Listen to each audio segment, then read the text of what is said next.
Assalamualaikum warahmatullahi wabarakatuh. Kami dari kelompok 1 mata kuliah analisis kelayakan bisnis dengan ingin mempresentasikan produk kami yaitu Luminous Cosmetic dari berbagai aspek yang telah dijelaskan oleh dosen. Anggota kelompok kami ada Nurul Arifin, ada Laila Ahmawati, ada Maidina Cynthia, Siti Nur Hasanah, dan saya Tribadus Samadiana. Di sini untuk yang pertama PT Citra Sentosa. Jadi Luminous Cosmetic adalah bisnis kosmetik lokal buatan PT Citra Sentosa. Dasar ide PT Citra Sentosa memilih line up 4 produk yakni bedah, lipstick, eyeliner, dan maskara adalah karena di zaman yang serba cepat ini kebutuhan sangat dibutuhkan. Tidak hanya praktis dan cepat, namun masyarakat telah sadar bahwa kesehatan juga menjadi fokus utama. Kosmetik sebagai alat penunjang penampilan merupakan salah satu alat yang umum digunakan guna menambah rasa berkembang pesat mengingat kesadaran masyarakat akan penampilan yang semakin meningkat. Ini yang pertama kita bahas untuk aspek pasarnya. Jadi untuk produk Luminous Cosmetic memiliki kelebihan yang sama, tidak membuat kulit atau bibir menjadi kering, ringan bagi wajah. Perkiraan penjualan ada tabelnya. Di sini untuk penjualannya daerahnya di Jabodetabek. Yang pertama untuk jadi dari 2024. Di sini untuk unitnya dari tahun 2020 ada 30.000 unit, di tahun 2022 ada 50.000 unit, dan di tahun 2023 ada 60.000 unit, di tahun 2024 ada 70.000 unit. Jadi jumlahnya itu dari tahun 2020 sampai 2024 ada 250 unit. Kemudian untuk harganya untuk tahun 2020 sampai 2021 3 ada 52.000, sedangkan untuk 2024 53.000. Untuk jumlahnya di sini untuk keseluruhan dari 2020 sampai 2024 di sini ada 12.750 juta ya. Seperti itu. Kemudian di sini untuk langsung aja untuk aspek pemasarannya. Slide selanjutnya ada segmentasi pasar, segmentasi demografis, segmentasi geografis, segmentasi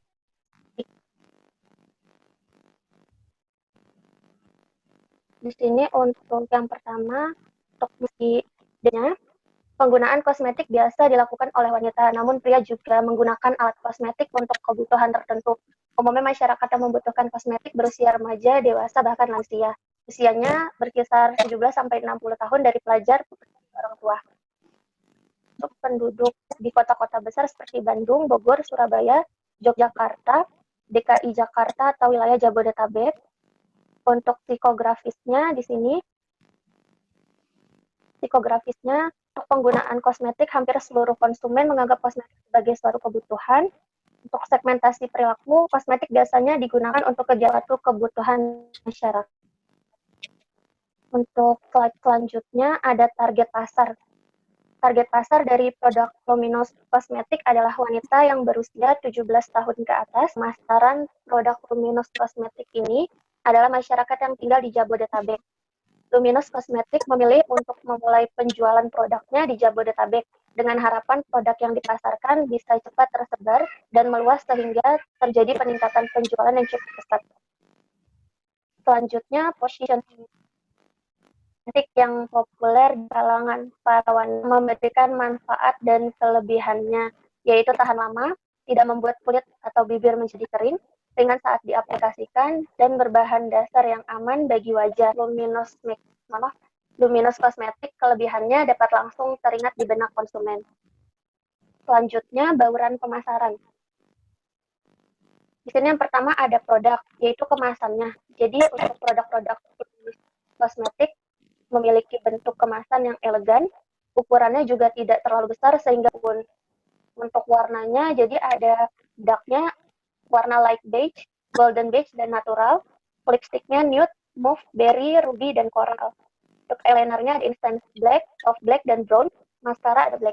Untuk teksturnya jadi bedaknya padat atau creamy, eyelinernya cair. Harga diperhitungkan dengan bahan baku dan biaya produksi. Selain itu juga disesuaikan dengan harga pasar.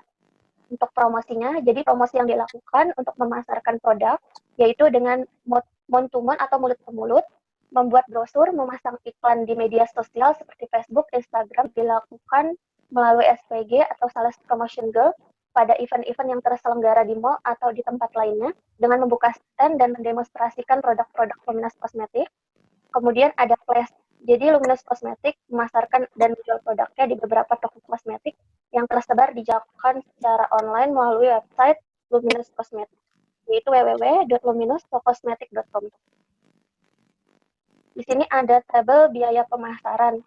Jadi terdiri dari biaya komisi penjualan, biaya promosi penjualan, biaya iklan, biaya transportasi, biaya administrasi penjualan dari tahun 2019 sampai 2023. Aspek teknis akan dijelaskan sama saya, Nurul Arifin. Jadi yang pertama itu ada identifikasi produk. Dari keempat lini produk, kami memutuskan untuk menjual produk diskon sesuai dengan pengamatan minat dan kebutuhan kita. Jenis produk kami ada 4, kualitas produknya premium, kapasitas produk bedak 70.000, lipstick 70.000, maskara 65.000 unit, eyeliner 65.000 unit. Rencana produksi kami sampai 2023. Kami menggunakan teknologi media, tingkat teknologi media atau menengah, di mana persentase penggunaannya sekitar 50-50 dalam proses produksi, sehingga kami masih menggunakan tenaga kerja langsung atau manusia. Pertama itu dari pencampuran bahan, ketiga pengemasan produk, setelah itu penyimpanan sebelum pengiriman. Selanjutnya ada bahan baku. Berikut bahan baku kita. Ada banyak banget bahan baku. Next. Total bahan baku kita 192.100. Dan material handling.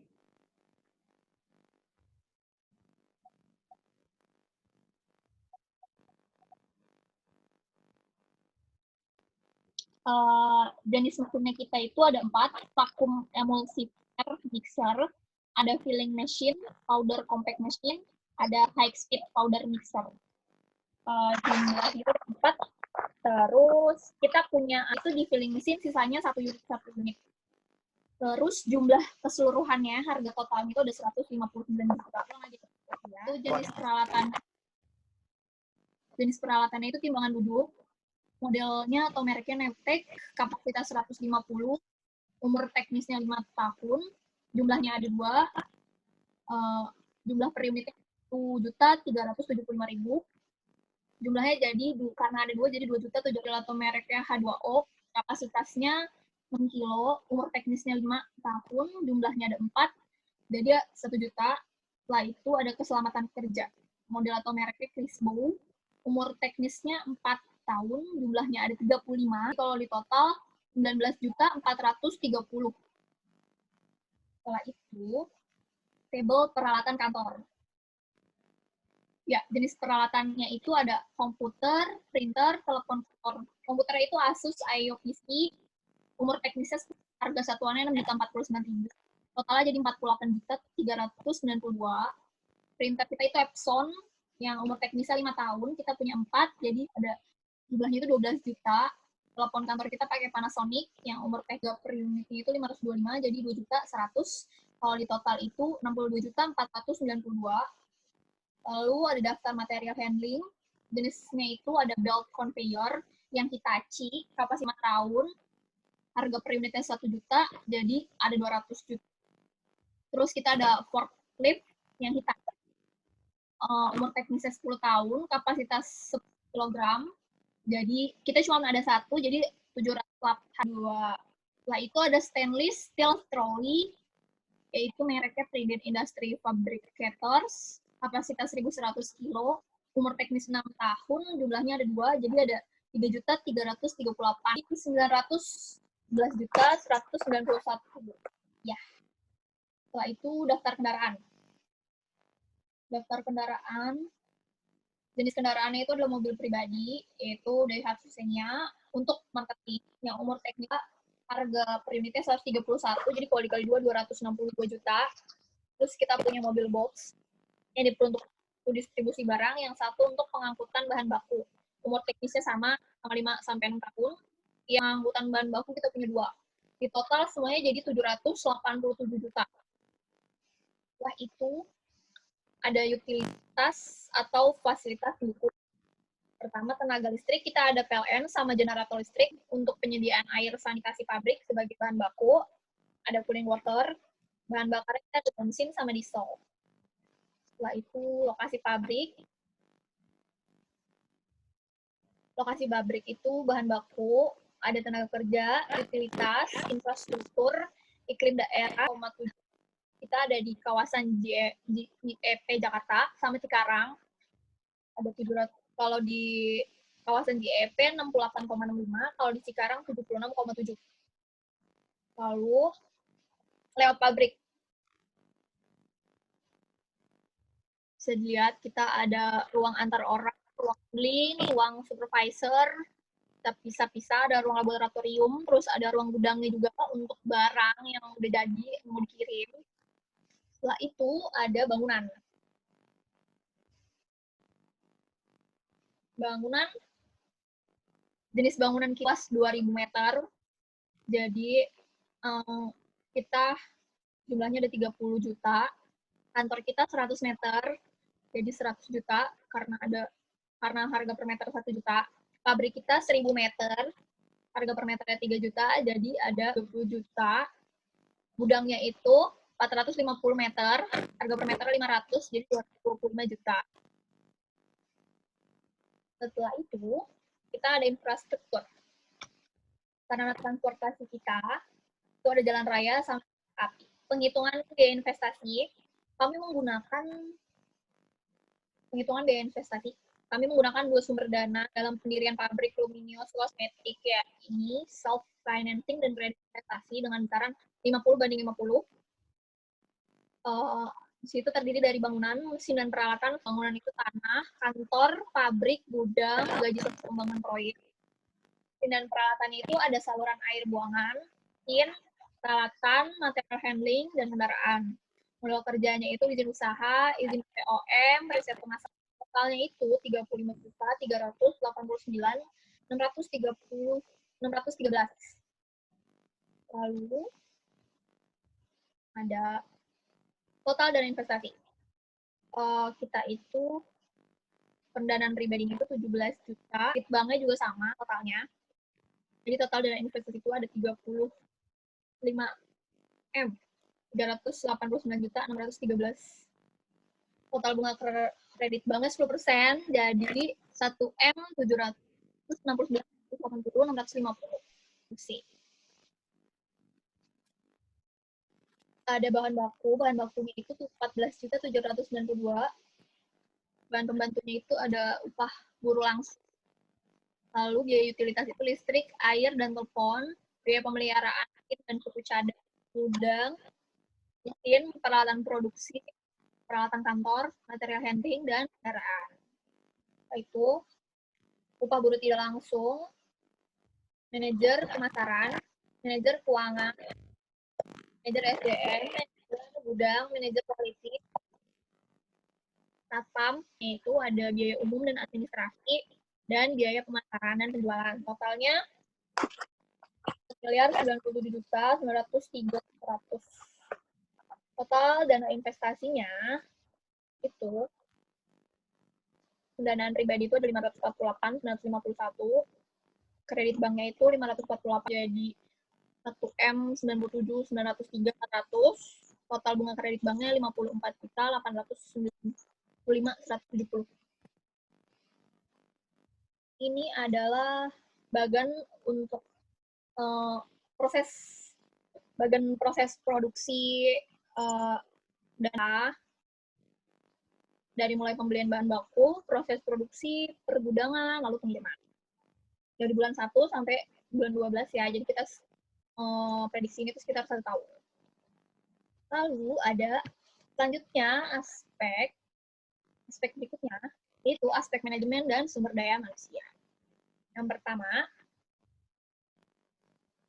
struktur organisasi. Yang paling atas itu ada direktur utama, setelah itu bawahnya ada direktur keuangan, di bawahnya beberapa manajer, yaitu manajer keuangan, manajer pabrik, manajer SDM, administrasi gudang, dan manajer pemasaran. Di bawahnya itu ada staf-stafnya. Perencanaan SDM.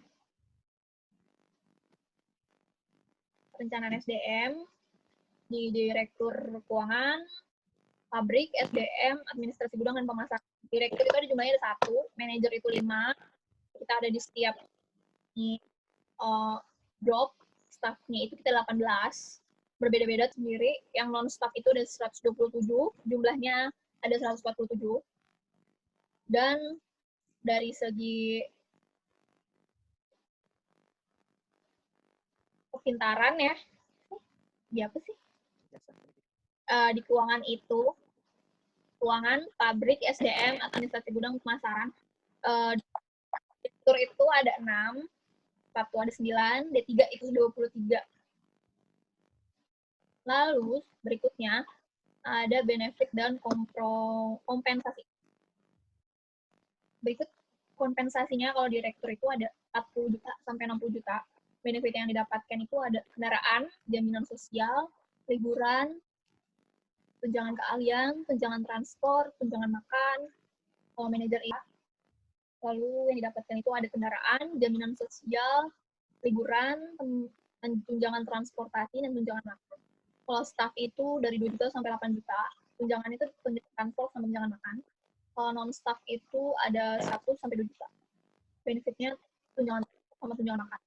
Nah, biayanya ya, biaya rekrutmen dari mulai direktur sampai non-staff, biayanya itu 42 juta. Gajinya itu, total gaji semuanya, ada 620, 500 tunjangan, 280, 500. Biaya pengembangan 50 juta, dan lain-lain, itu 19 juta. Total seluruhannya itu ada 1.138 juta. Berikutnya, job specification. Direktur utama tadi minimal di bidangnya itu 3 tahun, laki-laki atau perempuan, usianya 25 sampai 40, belum atau sudah menikah. Kemampuannya itu pengambilan keputusan, Microsoft, jiwa kepemimpinan, pengetahuan bisnis, menciptakan strategi, menjalin hubungan. Kalau direktur keuangan, minimal itu S2 di akuntansi atau manajemen, 3 tahun keahlian di bidangnya, laki-laki atau perempuan, usia 25 sampai 35, belum atau sudah menikah. Kemampuan yang harus dimiliki, menguasai administrasi komputer dan perempuan, Microsoft Office, menyusun dan mengerti kerangka kerja dan berhubungan dengan penjadwalan, aplikasi, dan pengawasan, dan bahasa Inggris yang aktif, dan dapat memprediksi dan mengestimasi. Lalu, manajer keuangan. Minimal itu S2 di bidang akuntansi atau manajemen, minimal 2 tahun pengalaman di bidang keuangan. Laki atau perempuan, usianya 25 sampai 35, kemampuan yang harus dimiliki, administrasi keuangan, Microsoft Office, memiliki kesehatan yang baik, prediksi berbagai risiko atau peluang, aktif berbahasa Inggris. Manajer pemasaran. Perguruan tinggi minimal S1 di bidang pemasaran, 3 tahun berpengalaman di bidangnya, usia 25 sampai 38, kemampuannya itu promosi, periklanan, Microsoft Office, kemampuan komunikasi, susunan kerangka kerja, perencanaan, kesehatan yang baik, dan tentu saja berbahasa Inggris. Lalu, manajer pabrik. Minimal itu perguruan tinggi 3, bidangnya teknik mesin, metronika, teknik industri, berpengalaman di bidangnya minimal 3 tahun. Kemampuannya itu ada mengenai mesin, electrical, mechanical, hidraulik, dan pneumatik, program Microsoft Office, leadership, problem solving, decision making, dan menguasai manajemen sumber daya manusia serta aktif berbahasa Inggris. Administrasi gudang, berpengalaman di bidang manajer logistik, laki-laki atau perempuan, kemampuannya Microsoft Office, berinteraksi, bekerja sama dalam tim, multitasking, kesehatan yang baik, serta mampu berbahasa Inggris. Manajer SDM. Minimal S1, jurusan SDM, laki-laki atau perempuan, usianya 25 sampai 40, kemampuannya itu Microsoft Office, komunikator yang kuat secara tertulis, mampu berinteraksi, berkomunikasi, dan bernegosiasi, mengarahkan usaha tim, kemampuan memimpin, kemampuan menjalankan operasi. Selanjutnya, job description. Kalau dari manajer produksi, yaitu bertanggung jawab atas segala mekanisme manajemen produksi, yang seperti melakukan perencanaan, perorganisasian, jadwal produksi, standar kontrol produksi, mengawasi proses kreasi gudang, bertanggung jawab perencanaan mengendalikan dari hasil dahulu atau dari barang dipesan hingga barang dikirim atau sampai kepada konsumen. Manajer SDM bertugas merencanakan atau mengarahkan dan mengkoordinasi, melakukan perekrutan, mewawancara karyawan lama, buat strategi sebagai penghubung antara manajemen perusahaan dengan karyawan. Job desk direktur utama bertugas memimpin bisnis dengan mengeluarkan kebijakan perusahaan serta memilih dan menetapkan dan mengawasi tugas dari karyawan. Manajer keuangan bertugas membuat perencanaan atau melakukan pembayaran. Selain itu juga membuat laporan perusahaan baik dari bulanan ataupun tahunan, lalu mengelola arus kas. Manajer personalia itu bertugas mengkoordinasi semua kegiatan sumber daya manusia perusahaan, serta mengatur strategi karyawan, kebijakan personalia, dan bertugas menjaga dan meningkatkan volume penjualan, dan komunikasi baik dengan pelanggan, mempertahankan pelanggan yang sudah ada, dan memastikan pencapaian target penjualan. Berikutnya, aspek hukum.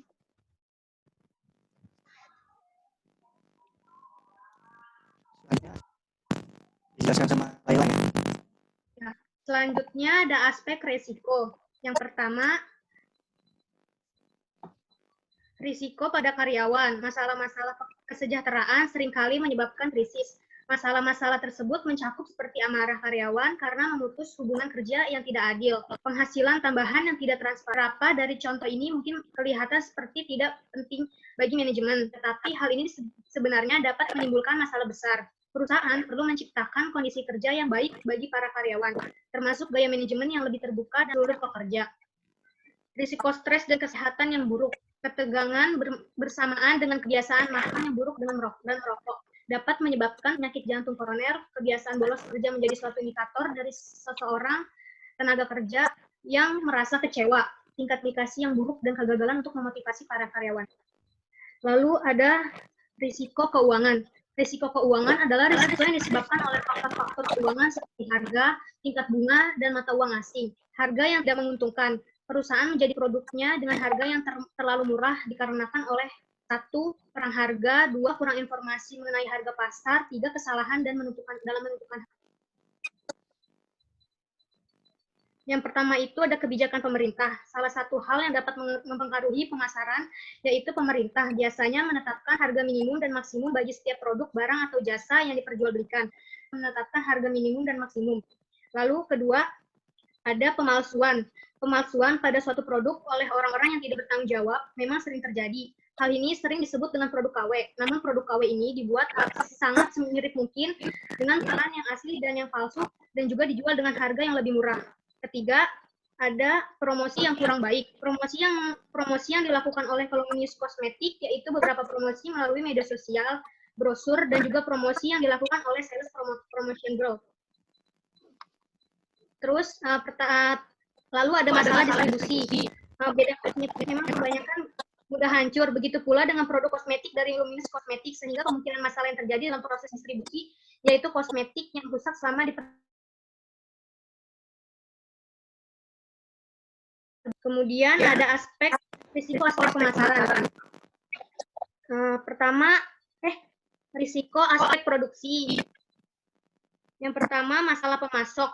Masalah pemasok dapat berupa mogoknya pemasok, kenaikan harga bahan baku yang signifikan, serta perilaku sewenang-wenang pemasok berupa perubahan kebijakan serta sistem secara sepihak yang berpotensi merugikan produksi. Kedua, masalah langsung dengan konsumen dan dapat merusak citra perusahaan jika tidak cepat ditangani dan memperbaiki ketika terjadi. Terus selanjutnya ada berkurangnya daya saing.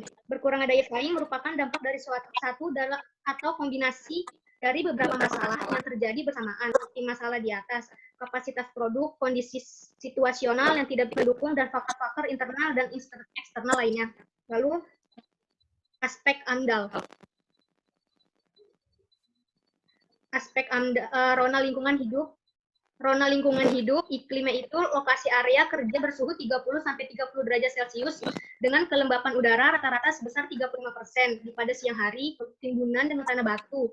Topografi area tersebut mencapai 80 mdpl, tingkat keasaman sebesar 7, dengan kata lain tanah tersebut memiliki pH normal.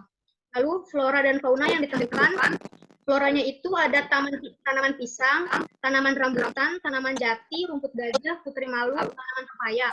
Dan faunanya itu ada rona lingkungan di atas. Kami memutuskan untuk menjadikan tanaman pisang sebagai flora endemik dan kucing sebagai fauna endemik karena kedua jenis ini yang berada paling lama di kawasan di antara yang lain.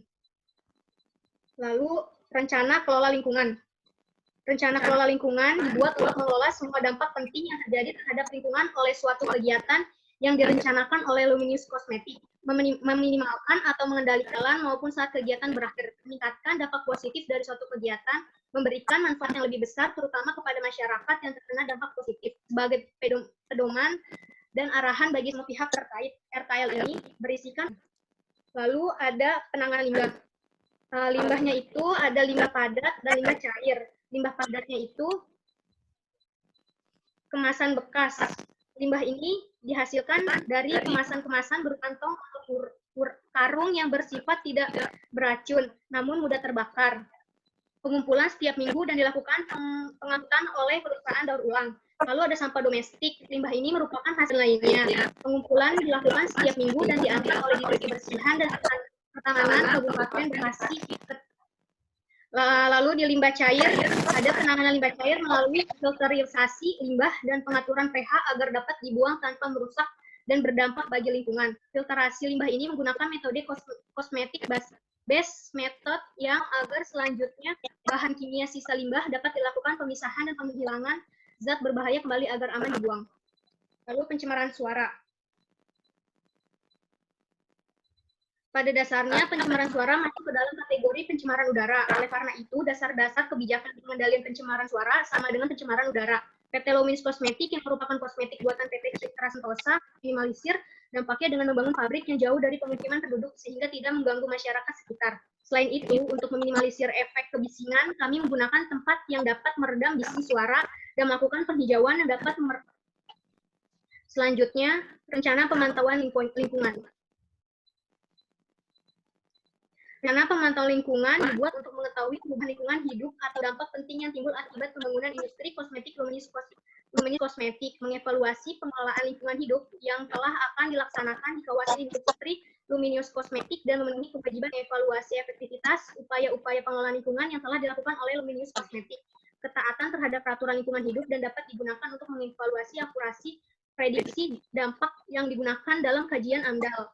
Dalam hal ini, Badan Lingkungan Hidup Kabupaten Bekasi dan pemantauan yang dilakukan oleh BLH Kabupaten Bekasi 1 kali dalam 6 bulan atau 1 kali dalam 1 tahun. Itu semua tergantung dari beberapa besar dampak lingkungan.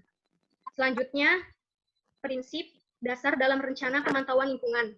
Yang pertama, diciptakan pemerintah akan mempengaruhi permintaan dan penawaran suatu produk. Situasi politik dapat diketahui melalui media massa yang terbagi menjadi 2, yaitu yang pertama news. Berita ini dapat diterima pelaku pasar yang berhubungan dengan dunia investasi, yang dinilai mendukung potensi yang mendatangkan keuntungan bagi dunia investasi. Yang kedua, bad news. Berita ini dapat diterima pelaku pasar tentang berbagai faktor atau kondisi suatu negara yang berhubungan dengan dunia mendatangkan keuntungan bagi dunia investasi. Aspek politik secara langsung ataupun tidak dapat mempengaruhi dunia bisnis, di mana kondisi baik akan berdampak baik dan kondisi tidak baik akan berdampak tidak baik bagi bisnis.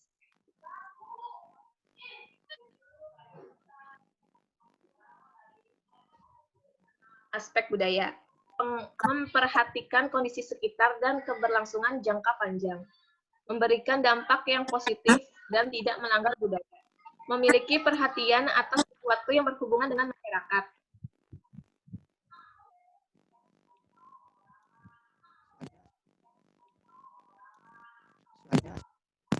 Dijelaskan sama Laila ya. Nah, selanjutnya ada aspek resiko. Yang pertama, risiko pada karyawan. Masalah-masalah kesejahteraan seringkali menyebabkan krisis. Masalah-masalah tersebut mencakup seperti amarah karyawan karena memutus hubungan kerja yang tidak adil, penghasilan tambahan yang tidak transparan. Beberapa dari contoh ini mungkin kelihatan seperti tidak penting bagi manajemen, tetapi hal ini sebenarnya dapat menimbulkan masalah besar. Perusahaan perlu menciptakan kondisi kerja yang baik bagi para karyawan, termasuk gaya manajemen yang lebih terbuka dan seluruh pekerja.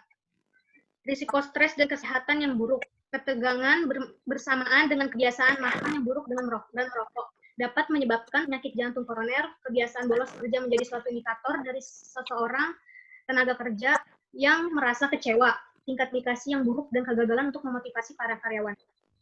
Lalu ada risiko keuangan. Risiko keuangan adalah risiko yang disebabkan oleh faktor-faktor keuangan seperti harga, tingkat bunga, dan mata uang asing. Harga yang tidak menguntungkan. Perusahaan menjadi produknya dengan harga yang terlalu murah dikarenakan oleh 1. Kurang harga, 2. Kurang informasi mengenai harga pasar, 3. Kesalahan dalam menentukan. Yang pertama itu ada kebijakan pemerintah. Salah satu hal yang dapat mempengaruhi pemasaran yaitu pemerintah biasanya menetapkan harga minimum dan maksimum bagi setiap produk, barang, atau jasa yang diperjualbelikan. Menetapkan harga minimum dan maksimum. Lalu kedua, ada pemalsuan. Pemalsuan pada suatu produk oleh orang-orang yang tidak bertanggung jawab memang sering terjadi. Hal ini sering disebut dengan produk KW. Namun produk KW ini dibuat sangat semirip mungkin dengan bahan yang asli dan yang palsu, dan juga dijual dengan harga yang lebih murah. Ketiga, ada promosi yang kurang baik. Promosi yang dilakukan oleh Luminous Cosmetics yaitu beberapa promosi melalui media sosial, brosur, dan juga promosi yang dilakukan oleh sales promotion group. Terus lalu ada masalah distribusi. Beda kosmetik memang kebanyakan mudah hancur. Begitu pula dengan produk kosmetik dari Luminous Cosmetics, sehingga kemungkinan masalah yang terjadi dalam proses distribusi yaitu kosmetik yang rusak selama di. Kemudian ada risiko aspek pemasaran. Pertama, risiko aspek produksi. Yang pertama, masalah pemasok. Masalah pemasok dapat berupa mogoknya pemasok, kenaikan harga bahan baku yang signifikan, serta perilaku sewenang-wenang pemasok berupa perubahan kebijakan serta sistem secara sepihak yang berpotensi merugikan produksi. Kedua, masalah langsung dengan konsumen dan dapat merusak citra perusahaan jika tidak cepat ditangani dan memperbaiki ketika terjadi. Terus selanjutnya ada berkurangnya daya saing. Berkurangnya daya saing merupakan dampak dari satu atau kombinasi dari beberapa masalah yang terjadi bersamaan, seperti masalah di atas, kapasitas produk, kondisi situasional yang tidak mendukung, dan faktor-faktor internal dan eksternal lainnya. Lalu aspek AMDAL. Aspek rona lingkungan hidup. Rona lingkungan hidup, iklimnya itu lokasi area kerja bersuhu 30-30 derajat Celcius dengan kelembapan udara rata-rata sebesar 35% pada siang hari, timbunan dengan tanah batu. Topografi area tersebut mencapai 80 mdpl, tingkat keasaman sebesar 7, dengan kata lain tanah tersebut memiliki pH normal. Lalu flora dan fauna yang ditemukan, floranya itu ada tanaman pisang, tanaman rambutan, tanaman jati, rumput gajah, putri malu, tanaman pepaya. Dan faunanya itu ada rona lingkungan di atas. Kami memutuskan untuk menjadikan tanaman pisang sebagai flora endemik dan kucing sebagai fauna endemik, karena kedua jenis ini yang berada paling lama di kawasan di antara yang lain. Lalu rencana kelola lingkungan. Rencana kelola lingkungan dibuat untuk mengelola semua dampak penting yang terjadi terhadap lingkungan oleh suatu kegiatan yang direncanakan oleh Luminous Cosmetics, meminimalkan atau mengendalikan maupun saat kegiatan berakhir, meningkatkan dampak positif dari suatu kegiatan, memberikan manfaat yang lebih besar terutama kepada masyarakat yang terkena dampak positif. Sebagai pedoman dan arahan bagi semua pihak terkait, RKL ini berisikan. Lalu ada penanganan limbah. Limbahnya itu ada limbah padat dan limbah cair. Limbah padatnya itu kemasan bekas. Limbah ini dihasilkan dari kemasan-kemasan berkantong atau karung yang bersifat tidak beracun, namun mudah terbakar. Pengumpulan setiap minggu dan dilakukan pengangkutan oleh perusahaan daur ulang. Lalu ada sampah domestik. Limbah ini merupakan hasil lainnya. Pengumpulan dilakukan setiap minggu dan diantar oleh Dinas Kebersihan dan Pertananan Kabupaten Bekasi.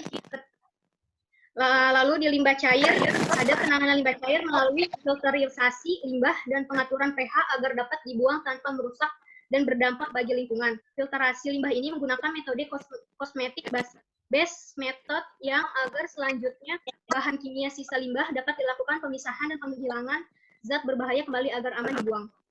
Lalu pencemaran suara. Pada dasarnya, pencemaran suara masuk ke dalam kategori pencemaran udara. Oleh karena itu, dasar-dasar kebijakan pengendalian pencemaran suara sama dengan pencemaran udara. PT Luminous Cosmetic yang merupakan kosmetik buatan PT Citra Sentosa minimalisir dampaknya dengan membangun pabrik yang jauh dari pemukiman penduduk sehingga tidak mengganggu masyarakat sekitar. Selain itu, untuk meminimalisir efek kebisingan, kami menggunakan tempat yang dapat meredam bising suara dan melakukan penghijauan yang dapat Selanjutnya, rencana pemantauan lingkungan.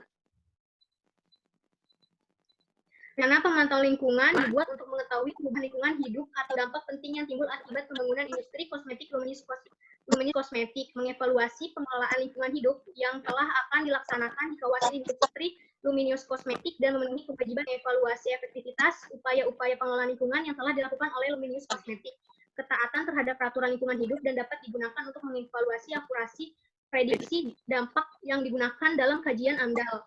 Dalam hal ini, Badan Lingkungan Hidup Kabupaten Bekasi dan pemantauan yang dilakukan oleh BLH Kabupaten Bekasi 1 kali dalam 6 bulan atau 1 kali dalam 1 tahun. Itu semua tergantung dari beberapa besar dampak lingkungan. Selanjutnya, prinsip dasar dalam rencana pemantauan lingkungan. Yang pertama, meminimalisasi dampak negatif dan optimalisasi dampak positif dari kegiatan industri Luminous Cosmetic. Yang kedua, membangun sistem informasi mengenai kinerja pengelolaan lingkungan untuk mengambil keputusan tentang prinsip pengelolaan lingkungan, termasuk pemberian sanksi bagi pengabaian pelaksanaannya. Tiga, diperlukan penjelasan kewenangan, tugas, dan tanggung jawab pihak yang terkait guna mencapai tujuan. Selanjutnya ada aspek keuangan. Berikutnya adalah aspek keuangan. Aspek keuangan akan saya jelaskan. Yang pertama adalah kebutuhan dana. Kebutuhan dana itu mencakupi tanah, bangunan, mesin, peralatan, material handling, kendaraan, biaya per operasi. Dengan jumlah total biaya sebesar 9.045.343.650. Ya. Selanjutnya ada sumber dana. Sumber dana di sini ada pinjaman bank sebesar 50% dan modal usaha sebesar 50%. Dengan masing-masing nilai sebesar 4.307.306.500 dan ditambah dengan bunga senilai 430.730.650. Dan biaya modal yang di-including pajak sebesar 20%, dengan pinjaman bank dengan biaya modal rata-rata sebesar 4%, dan biaya modal sendiri dengan biaya modal rata-rata sebesar 10%, dengan total biaya modal rata-rata sebesar 14%. Selanjutnya ada angsuran pinjaman. Jumlah pinjaman yang kita butuhkan di sini dari bank adalah sebesar 4.307.306.500 dengan bunga sebesar 10%, dengan tenor angsuran sebesar 5 tahun, dan angsuran pokoknya sebesar 861.461.300. Dengan total yang harus dilunasi, kewajiban yang harus dilunasi dengan jumlah pinjaman ditambah bunga 10% sebesar 4.738.037.150. Ya. Selanjutnya ada tabel penyusutan. Tabel penyusutan di sini ada tanah dengan jumlah biaya yang dibutuhkan di awal sebesar 3 miliar, namun tidak memiliki biaya penyusutan, jadi nilai di tahun kelima masih sama dengan nilai 3 miliar. Dan bangunan dana yang dibutuhkan ada 3.325.000.000 dengan umur masa pakai selama 20 tahun, dan biaya penyusutan per tahunnya ada 166.250, dan sisa pada tahun kelima pada masa pakai masih sisa sebesar 2.493.750.000. Dan biaya mesin yang dibutuhkan sebesar 159 juta dengan masa pakai 6 tahun, dan biaya penyusutan 26.500.000, dan memiliki masa sisa di tahun kelima sebesar 26.500.000. Dan peralatan, material handling, dan kendaraan, dan biaya operasional masing-masing tidak menyisakan di tahun kelima karena masa pakai penggunanya 5 tahun masing-masing. Dengan dari jumlah pembiayaan yang dikeluarkan 9.045.343.650 dengan menyisakan pada tahun kelima sebesar 5.520.250.000. Selanjutnya perkiraan laba dan rugi.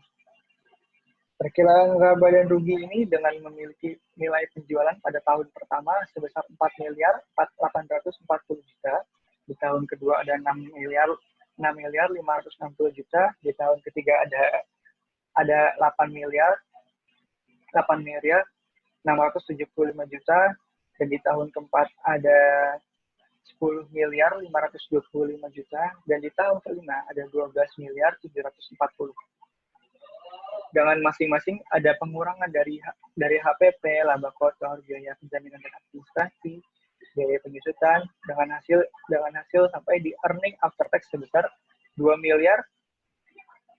Earning after tax pada tahun pertama sebesar 2.730.083.720, dan di tahun kedua ada 4.036.671.398. Di tahun ketiga ada 5.574.501.221. Di tahun keempat ada 6.994.248.000, dan di tahun terakhir di tahun kelima ada 8.938.822.961. Biaya proceed setelah earning after tax tadi, dengan ada biaya penyusutan dan bunga 1 dikurangin tax, dan term value-nya itu dari tahun kelima ada 5.520.000.000 dan 5.520.250.000, dengan arus kas masing-masing per tahun. Dari tahun pertama senilai 369.340.840. Di tahun kedua ada 4.931.211.614. Di tahun ketiga ada 6.400.124.533. Di tahun keempat ada 7.750.954.408. Dan di tahun terakhir ada 14.862.465.